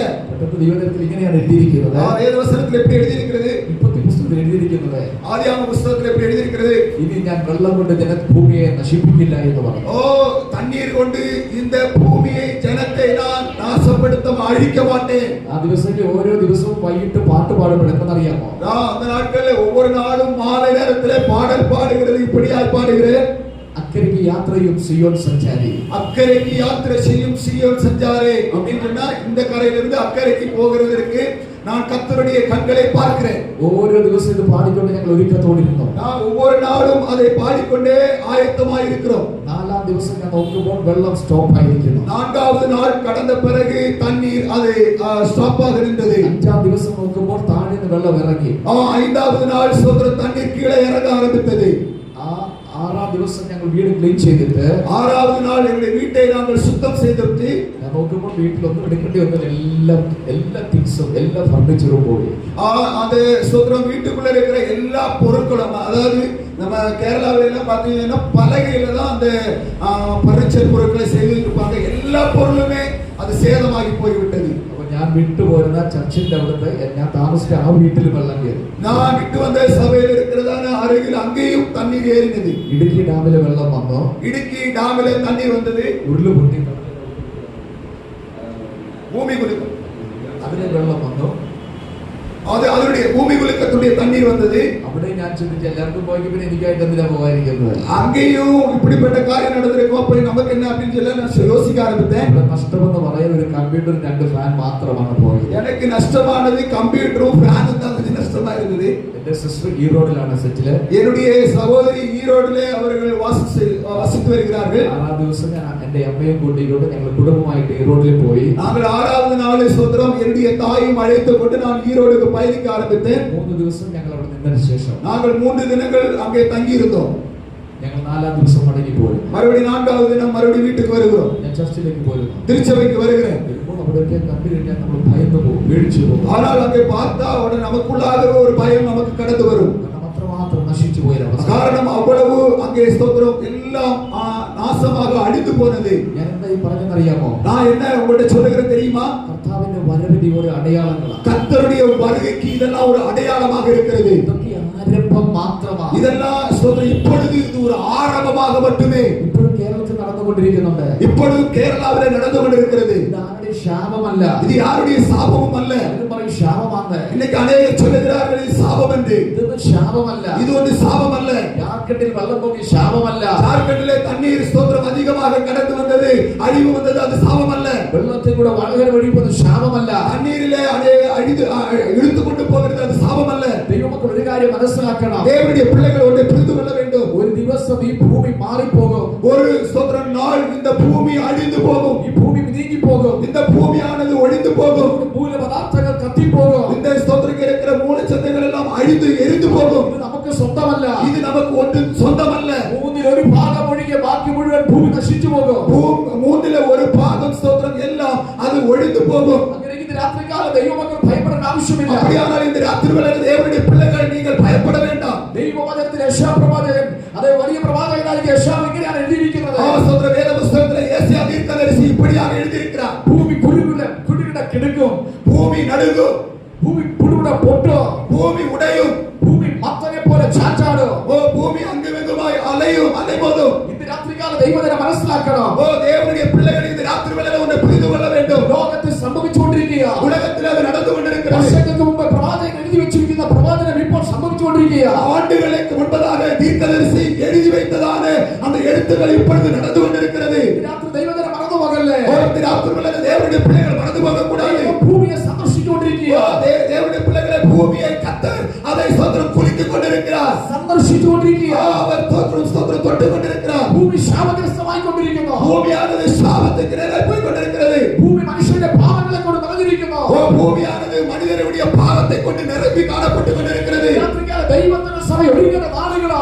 இந்த ராத்திரி வேளையில் தேவனுடைய நேரமானதுக்கு அதற்காக தேவ ஜனங்கள் ஆயத்தமாக இருக்க வேண்டும். ദൈവ സഭ ഒരുങ്ങട്ടെ. தேவ சபை ஆயத்தப்படட்டும். കാണുമ്പോൾ കർത്താവിന്റെ വരവ് അടുത്തിരിക്കുക. கர்த்தருடைய வருகை வெகு சீக்கிரமாக இருக்கிறது. പാപം വർദ്ധിച്ചുകൊണ്ടിരിക്കുന്നു. பாவம் வருது அதிகமாய் கொண்டிருக்கும் பொழுது മ്ലേച്ഛത വർദ്ധിച്ചുകൊണ്ടിരിക്കുന്നു. മ്ലേച്ഛത அசுத்தங்கள் நிறைவாய் கொண்டிருக்கும் பொழுது വ്യഭിചാരങ്ങൾ വർദ്ധിച്ചുകൊണ്ടിരിക്കുന്നു. விபச்சாரங்கள் அதிகமாய் கொண்டிருக்கும் பொழுது തലമുറകൾ നശിച്ചുകൊണ്ടിരിക്കുന്നു. தலைமுறைகள் அழிந்து கொண்டிருக்கும் பொழுது കുട്ടികളെ പെൺകുട്ടികളെ നശിച്ചുകൊണ്ടിരിക്കുന്നു. ஆண் பிள்ளைகளும் பெண் பிள்ளைகளும் அழிந்து கொண்டிருக்கும் பொழுது കുട്ടികളെ പെൺകുട്ടികളെ മയക്കുമരുന്ന് അടിമപ്പെട്ടുകൊണ്ടിരിക്കുന്നു. ஆண்குட்டிகளும் பெண் பிள்ளைகளும் மதுபானத்துக்கு அடிமைப்பட்டிருக்கும் பொழுது അതെ കഞ്ചാവിന് അടിമപ്പെട്ടുകൊണ്ടിരിക്കുന്നു. கஞ்சாவுக்கு அவர்கள் அடிமைப்பட்டிருக்கும் பொழுது എന്താ ഇത് രാത്രികാലം ഞാൻ പറയട്ടെ. என்ன இந்த ராத்திரி வேளையில் உங்களை பார்த்து சொல்லுகிறேன். എന്റെ നിങ്ങളുടെ ഈ തലമുറ നഷ്ടപ്പെട്ടു പോകല്ലേ. உங்களுடைய என்னுடைய பிள்ளைகளும் அழிந்து போகக்கூடாது. പാപത്തിന് അടിമപ്പെട്ടു പോകല്ലേ. பாவத்திற்கு அடிமையாய் போகக்கூடாது. നിന്റെ തലമുറയ്ക്ക് വേണ്ടി നീ പ്രാർത്ഥിക്കട്ടെ. உன்னுடைய பிள்ளைகளுக்காக நீ ஜெபிக்க வேண்டும். അത്രമാത്രം പാപം പെരുകിയിരിക്കുക. இவ்வளவு பாவம் பெருகி இருக்கிறது.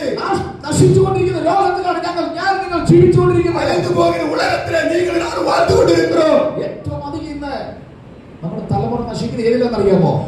இன்னைக்கு அதிகமாக நம்முடைய தலைவர்கள் அழிந்து போகிறதுக்கு காரணம் எதுல தெரியுமா? ഒരു സമയത്ത് കഞ്ചാവായിരുന്നു. ஒரு காலத்துல கஞ்சாவாக இருந்தது. ഇപ്പൊ കഞ്ചാവല്ല. இப்ப கஞ்சாவல்ல. അവരിപ്പോ LS അങ്ങനെ പറയുന്ന ചില മയക്കുമരുന്ന് അടിമപ്പെട്ടുകൊണ്ടിരിക്കുക. LS എന്ന് சொல்லப்படுகிறதான மயக்க பொருட்களுக்கு அடிமைப்பட்டு கொண்டிருக்கிறார்கள் மக்கள். സ്കൂളിൽ പഠിക്കുന്ന പെൺകുട്ടികൾ ഇത് വിറ്റുകൊണ്ടിരിക്കുക. ஸ்கூல்ல பள்ளிக்கூடத்துல படிக்கின்றதான பெண் பிள்ளைகள் இதை விற்பனை செய்கிறார்கள். ആൺകുട്ടികൾ വിറ്റുകൊണ്ടിരിക്കുന്നു. ஆண் பிள்ளைகள் விற்று கொண்டிருக்கிறார்கள். ഉപയോഗിച്ചുകൊണ്ടിരിക്കുന്നു. இதை பயன்படுத்துகிறார்கள். അത്രമാത്രം നശിച്ചുകൊണ്ടിരിക്കുന്നു. அவ்வளவுக்கு அவ்வளவு அழிந்து கொண்டிருக்கிறார்கள். ഞാൻ പെൺകുട്ടിയെ കുറിച്ച് ഇങ്ങനെയാണ് കേട്ടത്. நான் ஒரு பெண் பிள்ளையை குறித்து இப்படி கேள்விப்பட்டேன். കോളേജ് ഡിഗ്രിക്ക് വേണ്ടി പഠിക്കാൻ വേണ്ടി ഹോസ്റ്റലിലാക്കി. அவர் சொந்தம் ஹாஸ்டல்ல படிக்க வைக்கிறதுக்காக டிகிரிக்காக அங்க ஹாஸ்டல்ல சேர்த்தார்கள். അവൾ ഓരോ ആഴ്ചയിലും വീട്ടിലേക്ക് വരും. அவள் ஒவ்வொரு வாரமும் வீட்டுக்கு வருவாள். വീട്ടിൽ വരുമ്പോൾ അവൾക്ക് വ്യത്യസ്തമായ ഒരു രീതിയിൽ അവളെ കാണുവാൻ തുടങ്ങി. அவள் வீட்டுக்கு வந்த பிறகு அவளை வித்தியாசமான ஒரு நிலையிலே பார்க்க நேரிட்டது. അവൾ വരുമ്പോൾ കയ്യിൽ നിറച്ച പണമുണ്ട്. அவளுடைய கை நிறைய பணம் இருக்கிறது. നല്ല മൊബൈൽ ഫോൺ ഉപയോഗിക്കുന്നു. நல்ல போன் வைத்திருக்கிறாள். അപ്പനും അമ്മയും ചോദിക്കുന്നില്ല. தகப்பனும் தாயும் கேட்கவில்லை. ചില നാള് കഴിഞ്ഞപ്പോ சில நாட்கள் கழிந்த பிறகு കോളേജിൽ നിന്ന് വിളിച്ചിട്ട് പറയുക, காலேஜில் இருந்த போன் மூலமாய் டெலிபோன் வாயிலாய் தொடர்பு கொண்டு இப்படி சொல்லுகிறார்கள், നിങ്ങളുടെ മോൻ പോലീസ് സ്റ്റേഷനിൽ ജയിലിൽ കിടക്കുക. உங்களுடைய மகள் சொந்தம் அவர் போலீஸ் ஸ்டேஷன் காவல் நிலையத்திலே அவள் பாதிக்கப்பட்டு இப்படி சிறைச்சாலையில் அடைக்கப்பட்டிருக்கிறார். അവിടെ ചെന്നപ്പോൾ കാണുന്നത് ഭയാനകമായ ഒരു വസ്തുതയാണ്. அங்க போய் பார்த்த பொழுது விசாரித்த பொழுது அவள் சொந்த மயக்க பொருட்களுக்காக அடிமைப்பட்டிருந்தாள். ആ പോലീസുകാരെ പറയുക, போலீஸ்காரர் നിങ്ങളുടെ മകൾ ഡ്രഗ്സിന് അടിമയാന്ന് പറഞ്ഞു. உங்களுடைய மகள் போதைப் பொருட்களுக்கு அதாவது குடிக்கு அடிமையாயிட்டா. ഡ്രഗ്സ് മയക്കുമരുന്നിന് അടിമയാ. மயக்க பொருட்களுக்கு அடிமையாயிட்டா. ഓക്കേ. ஆமென்.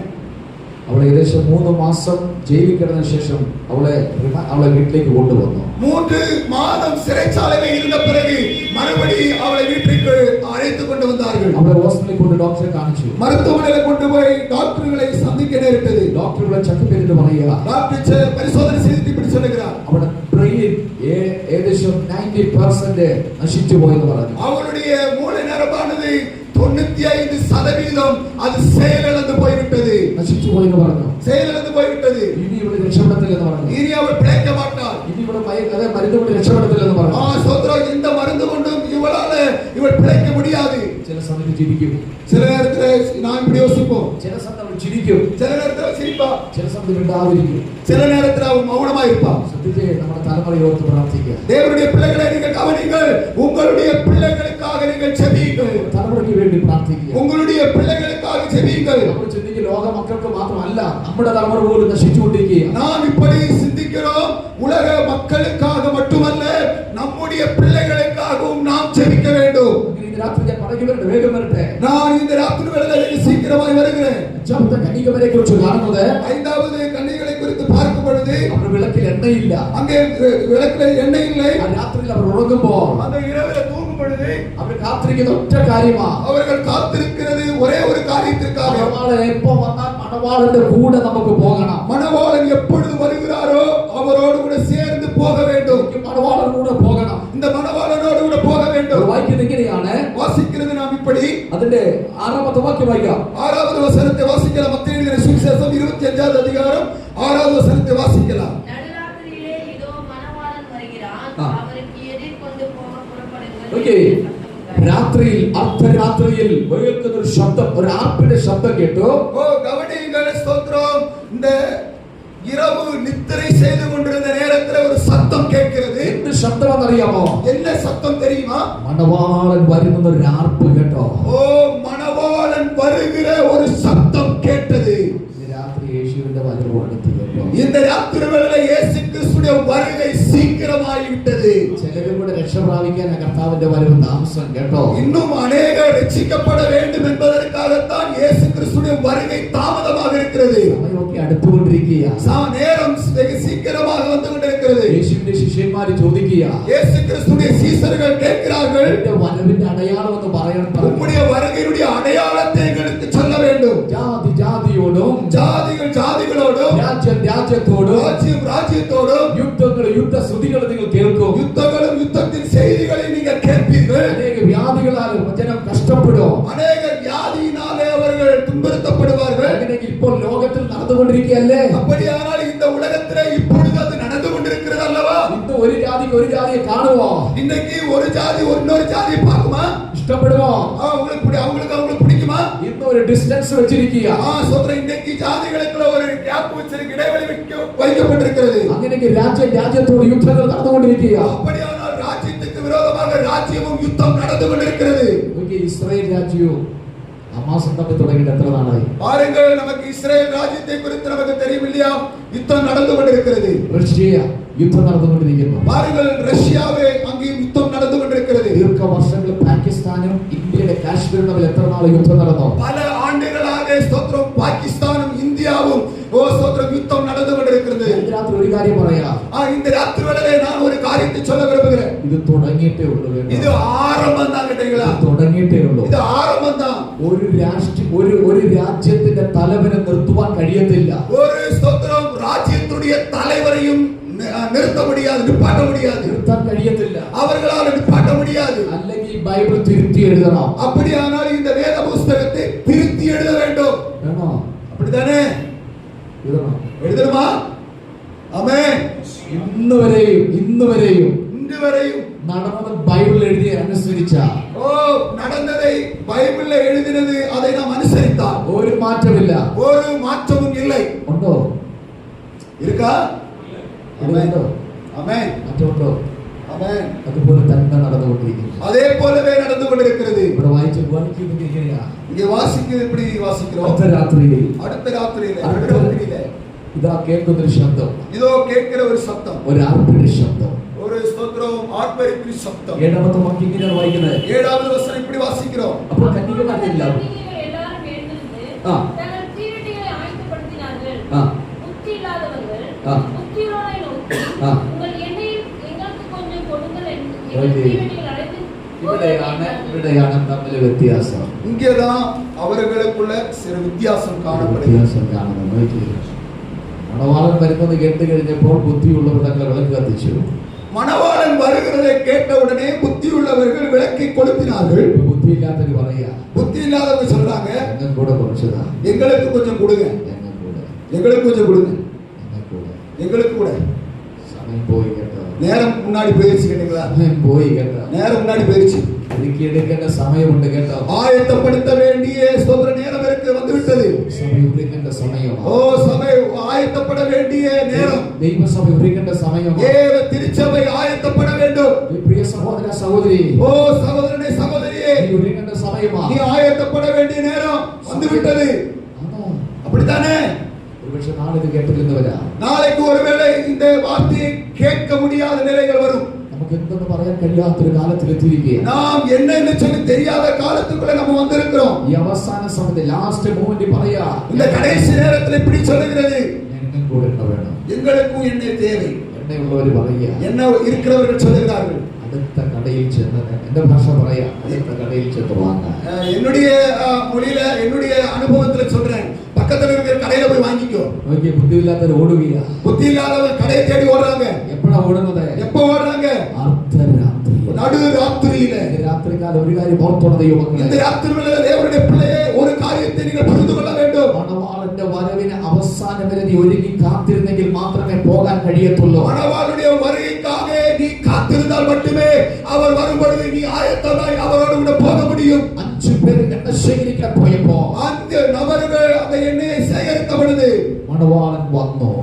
ஸ்தோத்திரம், மணவாளன் வந்து விட்டார். ഒരുങ്ങിയിരുന്നവരെ, ஆயத்தமாய் இருந்தவர்களை, காத்திருந்தவர்களை, വിളക്കിൽ എണ്ണയൊഴിച്ചു കത്തിച്ചുകൊണ്ടിരുന്നവരെ, விளக்கிலே ஸ்தோத்திரம் எண்ணெய் வைத்து அவர்கள் பார்த்து கொண்டிருந்தவர்களை അവരെ ചേർത്തു കൊണ്ടുപോയി. அவர்களை சேர்த்து கொண்டு அழைத்து கொண்டு போனார். അകത്ത് കയറിയിട്ട് அவர்கள் உள்ளே வந்த உடனே വാതിലടച്ചു. அந்த வாതിல் அடைக்கப்பட்டது.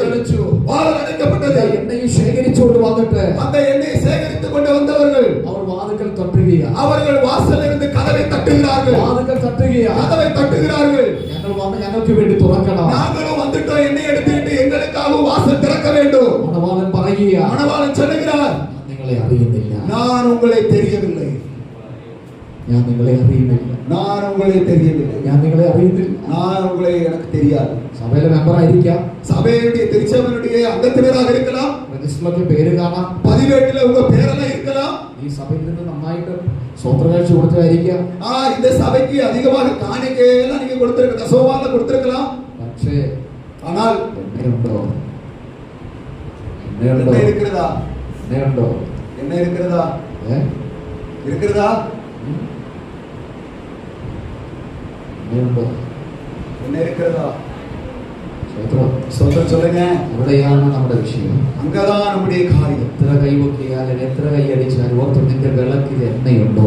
எவ்வளவு கையை உயர்த்தினாலும் எவ்வளவு கை தட்டினாலும் உன்னுடைய ஸ்தோத்திரம் தீபத்தில விளக்கில எண்ணெய் இருக்கிறதா? ആണോ? அப்படித்தானே? എത്ര പേർക്ക് മനസ്സിലാകുന്നുണ്ടോ? எத்தனை நபர்களுக்கு புரிகிறது? എന്റെ വാക്കുകൾ ചുരുക്കിയ என்னுடைய வார்த்தையை நான் நிறைவு செய்ய சுருக்க ஆரம்பிக்கிறேன். രാത്രി എത്ര പേര് വിശ്വസിക്കുന്നുണ്ട്? எத்தனை நபர்கள் நீங்கள் அதை விசுவாசிக்கிறீர்கள்? എന്റെ വിളക്കിൽ എണ്ണ വേണം, എന്റെ വിളക്കിൽ എണ്ണ വേണം. என்னுடைய விளக்கில என்ன தேவை? ദൈവാത്മാവില്ലെങ്കിൽ എന്തിനാ നമ്മുടെ ജീവിതം? பரிசுத்தாவியானவர் என்னிடத்துல இல்லை என்று சொன்னால் என்னுடைய வாழ்க்கை எதற்காக? നമ്മുടെ ശുശ്രൂഷയിൽ എണ്ണ ആവശ്യമാണ്. என்னுடைய ஊழியத்துல என்ன தேவை? നമ്മുടെ ശുശ്രൂഷയിൽ എണ്ണ ആവശ്യമാണ്. என்னுடைய ஊழியத்துல என்ன தேவை? എണ്ണയില്ല പിന്നെ ശുശ്രൂഷ വെളിപ്പെടത്തില്ല. என்ன இல்லைன்னு சொன்னா ஊழியத்துல அந்த வெளிப்பாடு வெளிப்படாது.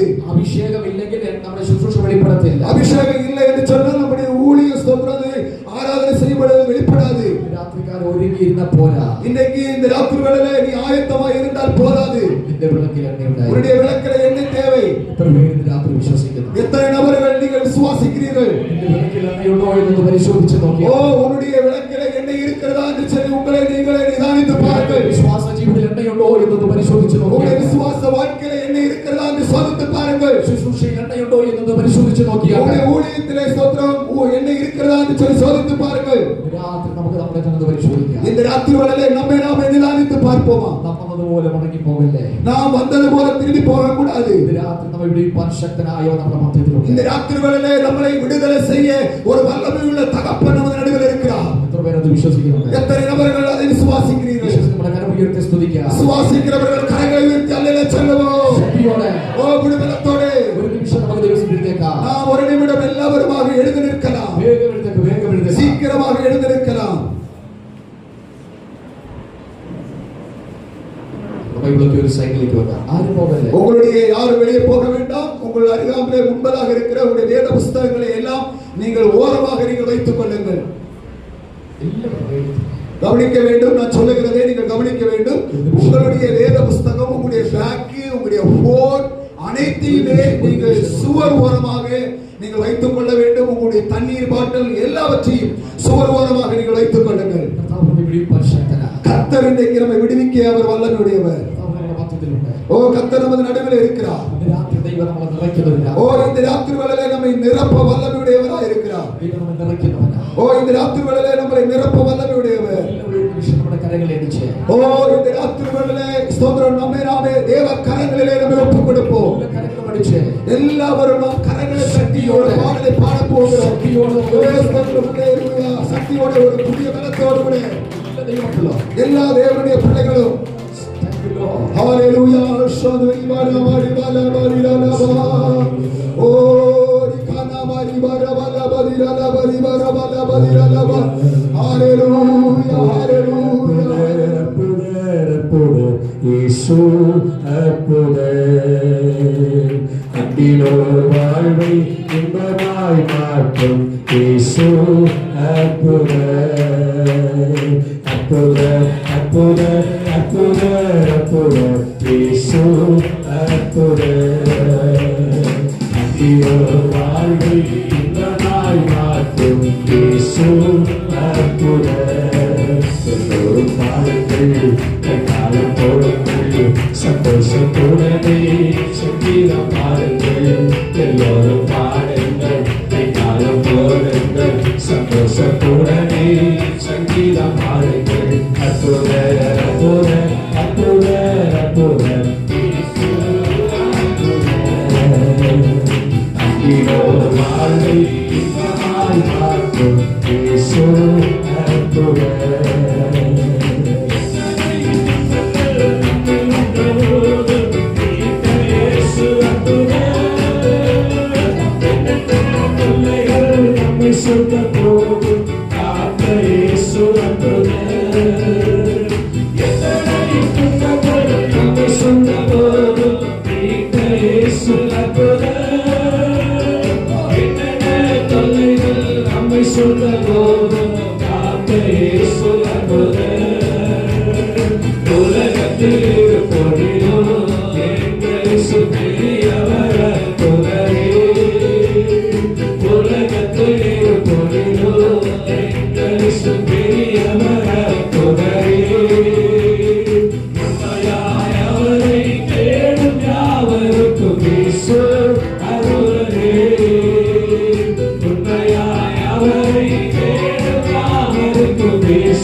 നിങ്ങളുടെ ഹൃദയത്തോടെ ഞങ്ങൾ നിന്നെ സ്തുതിക്കുന്നു. ഹൃദയത്തോട് കർത്തരെ തുതിப்போமா? രാത്രി ദൈവത്തിന്റെ ആത്മാവിനെ വ്യാപരിച്ചുകൊണ്ടിരിക്കുക. இந்த இரவு வேளையில கர்த்தருடைய வல்லமை உங்கள் மேலே இறங்கி கொண்டிருக்கிறது. ശക്തി ഇവിടെ പകർന്നുകൊണ്ടിരിക്കുക. வல்லமையோடு கர்த்தருடைய ஆவியானவர் நம்ம மத்தியில் இறங்கி கொண்டிருக்கிறார். പ്രിയ ദൈവദാസനെ, പ്രിയ ദൈവമക്കളെ, ദൈവദാസനെ, ദൈവ ஊழியக்காரனே, നിന്റെ മേൽ എണ്ണയുണ്ടോ? നിന്റെ വിളക്കിൽ എണ്ണയുണ്ടോ? ദീപത്തിൽ എണ്ണ ഇരിക്കുന്നതാ? നിന്റെ വിളക്കിൽ എണ്ണയുണ്ടോ? ദീപത്തിൽ എണ്ണ ഇരിക്കുന്നതാ? പ്രിയ ദൈവമക്കളെ, നിന്റെ വിളക്കിൽ എണ്ണയുണ്ടോ? എണ്ണ ഇരിക്കുന്നതാ? ഇന്ന് രാത്രി എണ്ണയുണ്ടെങ്കിൽ വിളക്കൊന്ന് പ്രകാശിക്കും. ഇന്ന് രാത്രികളിലെ എണ്ണ ഇറക്കുമെന്ന് ചെന്നാൽ அந்த விளக்கானது வெளிச்சம் கொடுக்கும். அது ஸ்தோத்திரம் எல்லாയിടവും പ്രകാശിക്കും. അത് എല്ലായിടവും പ്രകാശിക്കും. രാത്രി ഇരുളുകൾ മാറിക്കൊണ്ടിരിക്കുകയാണ്. ഇന്ന് രാത്രികളിലെ ഇരുൾ നീങ്ങിക്കൊണ്ടിരിക്കുന്നത്. അന്ധകാരം മാറുകയാ. സ്തോത്രം, കാരിരുൾ മാറുகிறது. എന്താണ് കാരണം അറിയാമോ? என்ன தெரியுமா? ഈ രാത്രിയുടെ വിളക്ക് കത്തിക്കൊണ്ടിരിക്കുക. இந்த രാത്രികളിലെ அந்த ദീപമാനது എരിഞ്ഞു കൊണ്ടിരിക്കുന്നത്. ആത്മാവിന്റെ വിളക്ക് കത്തുകയാ. ആവിയുടെ വിളക്ക് എരിഞ്ഞു കൊണ്ടിരിക്കുന്നത്. ആമേൻ. രാത്രി വിശ്വസിക്കുന്ന പ്രകാരം ഉയർത്തി സ്തുതിക്കാം. இந்த രാത്രികളിലെ വിശ്വാസിക്കുന്ന ദേവന്റെ പിള്ളേർ കരങ്ങളെ ഉയർത്തി കർത്തരുടെ സ്തോത്രം ചെല്ലുമോ? ആമേൻ. ആമേൻ. ഒരിക്കൽ കൂടി ദൈവത്തെ സ്തുതിക്കട്ടെ. ഒരുവരെ കൂടെ കരങ്ങളെ ഉയർത്തി കർത്തരുടെ സ്തോത്രം ചെല്ലുമോ? സ്തോത്രം.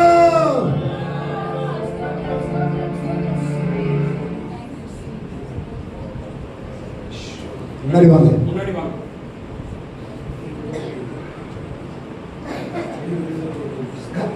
ஒரு விடுதலை கொடுக்க மிகுந்த மகிழ்ச்சி அடைகிறேன்.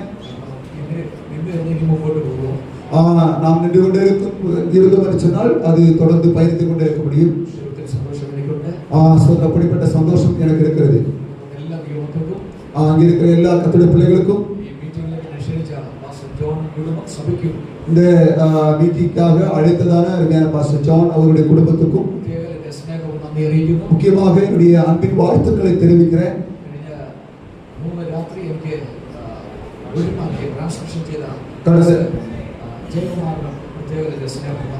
கடந்த 3 தினங்களும் மலையாளத்திலிருந்து தமிழில் மொழிபெயர்த்ததான அருமையான பாஸ்டர் ஜெயக்குமார் அவர்களுக்கும் நன்றிகளை கூறுகிறேன். ஆராதனை வேளையில உதவி செய்த அருமையான பாஸ்டர் ஜெயசிங் அவருடைய குடும்பத்துக்கு நன்றி சொல்லுகிறேன். கர்த்தர் நாம் யாவரையும் ஆசீர்வதிப்பாராக. Praise the Lord. Praise the Lord. சந்தோஷத்தோடு ஸ்துதிக்கலாம். சந்தோஷத்தோடு கர்த்தரை துதிப்போம். God bless you. கர்த்தர் உங்களை ஆசீர்வதிப்பாராக. உம்முடைய முகத்தை இதுவரை பார்த்து பிரகாசம் அடைந்த ஆண்டவரே, பரலோகத்தின் மன்னாவை எங்களுக்கு இந்த 3வது நாள் இறுதி நேரத்திலையும் பகிர்ந்து கொடுத்ததனால் உமக்கு ஸ்தோத்திரம் ஆண்டவரே. உனக்கு இருக்கிற இந்த பலத்தோடு போ, நான் உன்னோடு இருக்கிறேன் என்று கிதியோடு சொன்ன கர்த்தருடைய வார்த்தையின்படி பரிசுத்த ஆவியின் அபிஷேகம் பெற்று உமக்காய் எழு பிரகாசிக்க இந்த நாளில் எங்களோடு வற்புறுத்தி சொன்ன வார்த்தைகளுக்காக ஸ்தோத்திரம். புத்தி அற்றவர்களாக போய்விடாதபடி புத்தி உள்ளவர்களாய் எங்கள் தீவட்டில் எப்போது என்னை நிறைந்திருக்கத்தக்கதாக, எங்கள் தீமை எப்போது எரிந்து கொண்டிருக்கத்தக்கதாக, இருளிலே அது பிரகாசிக்கிறதாக இருக்கத்தக்கதாக ஆண்டவர் கிரியை செய்ய வேண்டும் என்று ஜெபிக்கிற ஆண்டவரே, இந்த பகுதியிலே இந்த அருமையான பணி கொண்டு வந்து இந்த ஊழியத்தில் வைத்திருக்கிற நோக்கம் இருக்கிறது ஆண்டவரே. இன்றைக்கு இது அற்பமாக எண்ணப்பட்டாலும் இது வரக்கூடிய நாட்களை ஆலமர விடுதலை போன்று இந்த சபைகள் பரவ எடுத்து பயன்படுத்தும்படியாக ஜெபிக்கிறோம். அவருக்கு இந்த கொடுத்த துணைவி ஏற்படுங்க ஜெபிக்கிறோம். கர்த்தர் கரந்தோடு ஆசீர்வதிங்க. இங்கே வருகிற விசுவாச மக்களுக்காக ஜெபிக்கிறோம். ஆசீர்வதிங்க ஆண்டவரே. அவன் ஆத்துமனை ஆதாயப்படும் எண்ணத்தோடு அவன் செயல்பட கர்த்தர் உதவி செய்யணும் ஜெபிக்கிற ஆண்டவரே. அந்த 3வது நாள் இரவு நேரத்திலும் இந்த கூட்டம் தேவைகளுக்கு என்று கொடுத்திருக்கிற எங்கள் அன்பு பொருளுக்காக ஜெபிக்கிறோம். அவர்கள் காணிக்கை மூலமாக தேவன் தங்களுக்கு தந்த ஆசீர்வாதத்தின் ஒரு பகுதியை உமக்கென்று கொடுத்திருக்கிற அல்லவா, அதை ஆசீர்வதிக்க வேண்டும் என்று ஜெபிக்கிற ஆண்டவரே. அப்படி நாம் மட்டும் மையப்பட்டோம். பிரசங்கம் செய்த பாஸ்டர்களுக்காக ஜெபிக்கிறோம், மொழிபெயர்த்த மகனுக்காக ஜெபிக்கிறோம், அப்படி ஊழியர்களுக்காக ஜெபிக்கிறோம், குடும்பத்திற்காக ஜெபிக்கிறோம். கர்த்தர் கரந்தோடு ஆசீர்வாதம் ஆண்டவரே. இங்க வந்து அவன் ஆண்டவர் அமர்ந்து கர்த்தருடைய வார்த்தை கேட்ட ஊழியக்கார பெருமக்களுக்காக ஜெபிக்கிறோம், விசுவாச மக்களுக்காக ஜெபிக்கிறோம், தூரத்திலே சமீபத்தில் கேட்ட மக்களுக்காக ஜெபிக்கிறோம். கர்த்தர் கரந்தோடு ஆசீர்வதிங்க. அப்படி நாமத்தை பயன்படுத்துங்க. மீதமான நேரத்தில் ஒரு விசேஷ சமூகங்கள் வந்து இருக்கட்டும். இயேசுவின் நாமத்தில் கேட்கிறோம் பரிசுத்தமுள்ள பிதாவே. என் ஆத்துமாவே கர்த்தரை ஸ்தோத்திரி, என் முழு உள்ளத்தையும் பரிசுத்த நாமத்தை ஸ்தோத்திரி. என் ஆத்துமாவே கர்த்தரை ஸ்தோத்திரி, அவர் செய்த சகல பலன்களையும் மறவாதே. நம்முடைய கர்த்தராகிய இயேசு கிறிஸ்துவின் கிருபையும் பிதாவாகிய தேவனுடைய அன்பும் பரிசுத்த ஆவியானுடைய அந்யோன்ய இயக்கமும் தேவ சமாதானம், சந்தோஷம், ஆசீர்வாதம் நம்மோடும் இந்த செய்தி தூரத்தில் சமந்துக்கட்ட மக்களோடும் வந்திருந்த அனைவரோடும் உலகம் அங்கிருந்து சகல பரிசுத்தவான்களோடும் கூட இந்த நிலைக்கு மாறாமல் இருப்பதாக. ஆமென். ஹல்லேலூயா. ஹல்லேலூயா. ஹல்லேலூயா. ஆசீர்வதிப்பாராக. என் அழைப்பை ஏற்று 3 நாள் தேவ செய்தியை கொடுத்த பாஸ்டர் அவர்களை மீண்டும் இயேசு நாமத்தினால் வாழ்த்துகிறேன். வரவேற்க கர்த்தர் பெரிய காரியங்களை செய்வாராக. என் அழைப்பை ஏற்று விழுப்புரத்தில் ஊழியம் செய்கிற அனைத்து போதர்கள் வந்திருக்கிறாங்க, அவர்களையும் இயேசு நாமத்தினால் வாழ்த்துகிறேன். கர்த்தர் உங்கள் ஊழியங்களையும் உங்கள் குடும்பங்களையும் கர்த்தர் ஆசீர்வதிப்பாராக. 3 நாளும் ஆராதனை நடத்தின ஜெயசிங் அவர்களுக்கும் சபை மக்களுக்கும் இயேசு நாமத்தினால் வாழ்த்துகிறேன். கர்த்தர் உங்களையும் உங்கள் குடும்பங்களையும் ஊழியங்களையும் கர்த்தர் ஆசீர்வதிப்பாராக. கர்த்தர் பெரிய காரியங்களை செய்வாராக.